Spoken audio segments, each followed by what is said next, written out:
How do you build a real personal brand online? Honey green tea, shaken, not stirred. A lot of people want to know, how do I build a personal brand around what I do, around my expertise, my skills, my hobby? Just like JC said, I'm not a businessman, I am a businessman. It's very, very true. I want you to look at some of the biggest personal brands in the world today.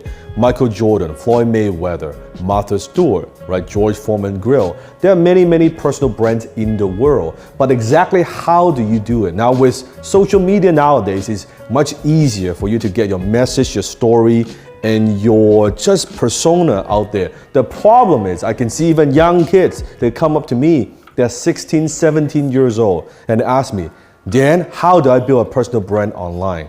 And my reply is always very, very blunt. I say, on fucking what? On fucking what? You're 17 years old.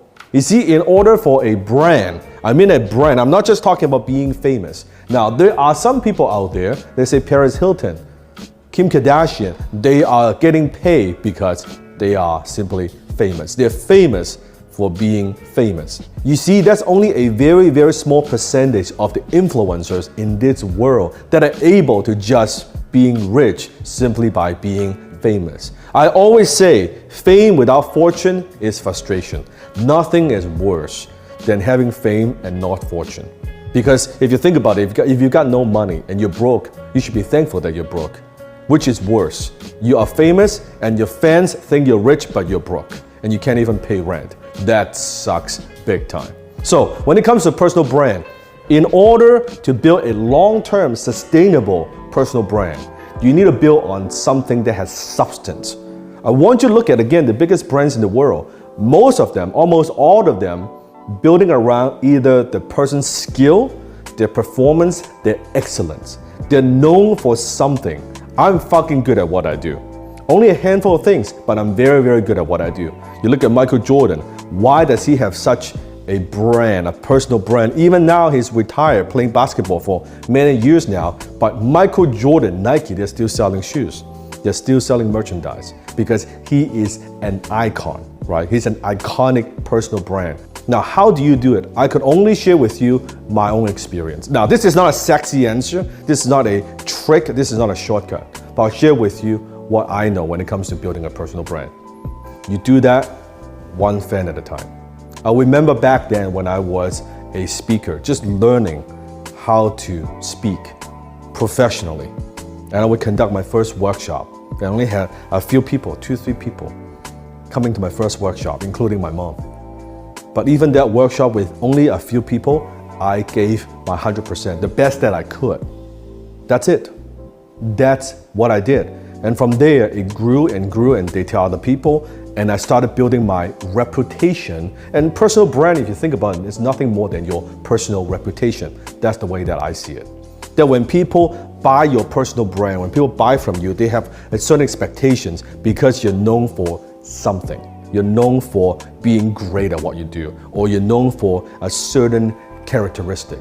That when I wear that Michael Jordan shirt, or when I wear that Michael Jordan shoes, it is a statement, it's a status, right? It represents something. That's what it is. That's why people are buying those merchandise. Not just the product, they're buying a feeling, they're buying emotions. So I want you to think about that. When I was speaking, 2-3 people, it doesn't matter. I gave 100%. As it grew, when I speak to 10 people, 20 people, 50 people, 100 people, 2,000 people, it does not matter. I always give my 100%, and that's how you build your personal brand. You don't become famous, then you say, I'm gonna build my personal brand. That's not how you do it. You build your personal brand one fan at a time. How you treat that one fan, your first fan, your first 10 fans, 100.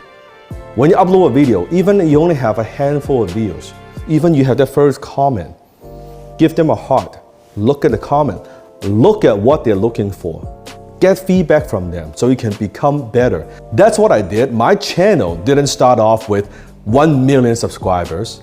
I started off with 1. And I earned that one fan, one at a time. You gotta earn it. I believe personal brand, you gotta fucking earn it. One at a time. Think about even the greatest personal brand, like say David Copperfield.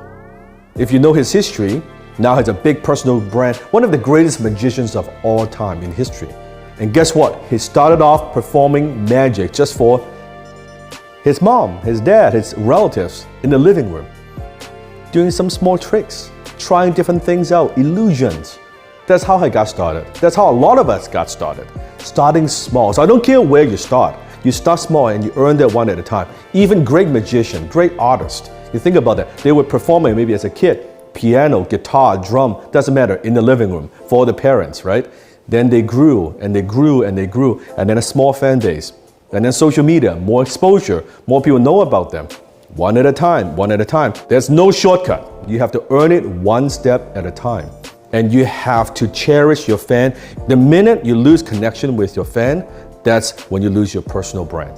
The minute you think, oh, I'm so successful, I'm so famous, I don't need to pay attention to my personal fans, that's when you lose your brand equity. Still, when I upload a video, I look at your comments on YouTube. I look at what you're saying. Sometimes the comment is good, I will heart it.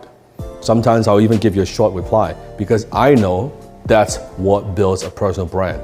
So if you can do that one at a time and you build on something solid, I'm not talking about doing stupid shit or doing like meme videos where you're known for being a drunk, you're known for doing stupid shit. If that's your path, that's perfectly fine. But I think down the road, you'll be regretting that's the decision that you make. Because it might sound good, hey, I'm very popular, I'm very famous, I got a lot of people watching my stuff. Yeah, but just because they're watching your stuff doesn't mean they're buying your stuff.